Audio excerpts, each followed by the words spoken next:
This morning, there is new data on the effectiveness of vaccines, specifically against the Omicron variant. A new study from South Africa suggests that 2 doses of the Pfizer vaccine are only about 33% effective against the variant. Remember, the same vaccine that was more than 90% effective against the original COVID strain when vaccines were released, and we should note, exactly 1 year ago today. On the positive side, that same study has found that vaccinated people who are infected with Omicron are about 1/3 less likely to end up in the hospital when compared to the original strain of the virus. Joining me now to discuss this and many issues, Dr. Anthony Fauci, director of the National Institute of Allergy and Infectious Diseases. Dr. Fauci, good to have you back on the program.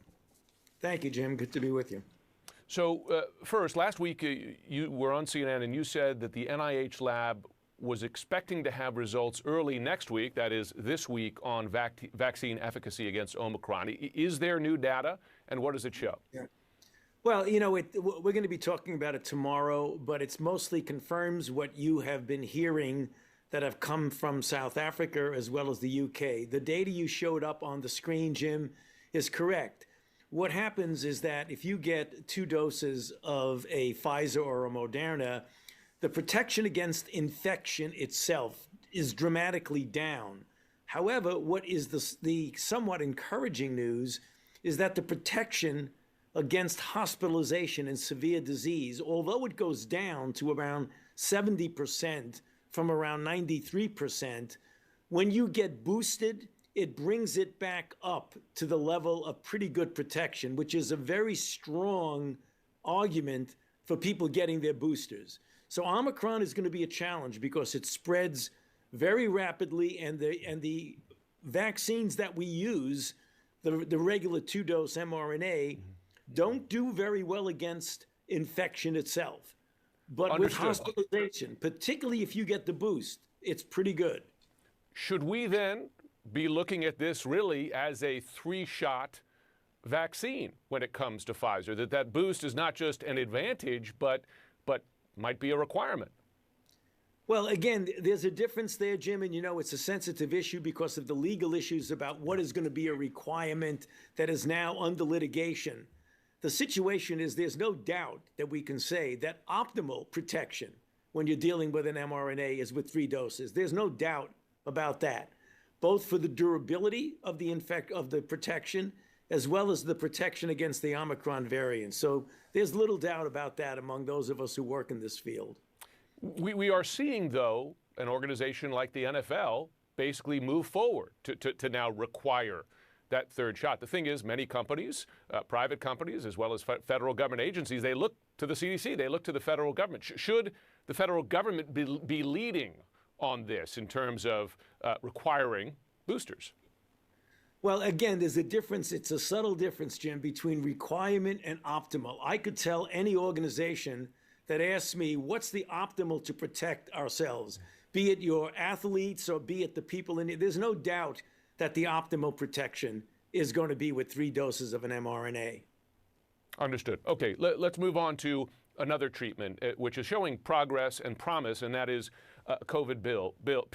This morning, Pfizer released updated results for its COVID-19 pill. It shows cut the risk of hospitalization or death by 89% when given to high-risk adults, though within a few days of their first symptoms. Now, obviously, I don't want to suggest this is a substitute for vaccines. You've been very clear about that. Folks should still get vaccinated. But for the folks who are not getting vaccinated, about a quarter of the country at this point, for those people, is this pill potentially a lifesaver? Well, the pill is potentially a lifesaver for everyone, Jim, vaccinated and unvaccinated people, because as we know, even vaccinated people who are in a higher risk group, the elderly or those with underlying conditions, can have serious disease leading to hospitalization. The good news about this morning, and I was on the phone with the chief scientific officer of the company just literally a couple of hours ago, the good news about that is that the preliminary data showed about an 89% protection from hospitalization or death if given within the first 3 days of symptoms. Now that the complete, full, final data set are in, it's just as good, if not better. So that's really good news. So it's holding up under larger numbers of people. So they're going to be submitting that to the FDA, and hopefully we'll get some action on that soon. As we noted earlier, it's been a year to the day since vaccines first came out, but it's also well more than a year into this pandemic. And we were looking at the death toll in the first 9 months of the pandemic, from the first death on February 29th, 2020, to 9 months later, 269,000 deaths, a little bit more. And in the last 9 months, very close to that, 255,000. And those are 9 months in which the vaccine, a highly effective vaccine, has been available and free and distributed around the country. Why hasn't it gotten any better in terms of the overall death toll? And does it surprise you? Well, it doesn't, because there are two things that are converging here, Jim. One is we're dealing with Delta. We didn't have Delta a year ago. We're dealing with a much more formidable virus in every respect. Superimposed upon that, if we had optimally implemented our vaccine program, those numbers would have been down. Those are, many of them, not all of them, many of them are unnecessary deaths, because we have up to 60 million people in this country who are eligible to be vaccinated, who have not gotten vaccinated. We've got to be doing better than that if we really want to get this thing over with. Dr. Paul Offit, who I know you know, he's on the FDA Advisor Committee. He was on the show last week, and he made a point, which is he's not alone in this, that there's a possibility that Omicron takes over Delta in this country, more transmissible, but causing less severe illness. And I know it's early in this, so we don't want to get ahead of where the data is, but is that a possible outcome here, that Omicron becomes dominant, but there's an advantage in that it's less dangerous?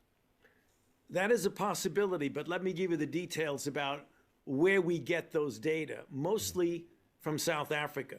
So in South Africa, they're getting a very, very pronounced spread and almost a vertical spike of infection. And yet, when you look at the early data, it does appear that there is a diminution in the severity as expressed by hospitalization. The real question is that an inherent diminution of virulence of the virus, or is it because there are so many people in the population who have already been infected and now have residual post-infection immunity, which is not protecting them from getting infected, but is protecting them from getting severe disease?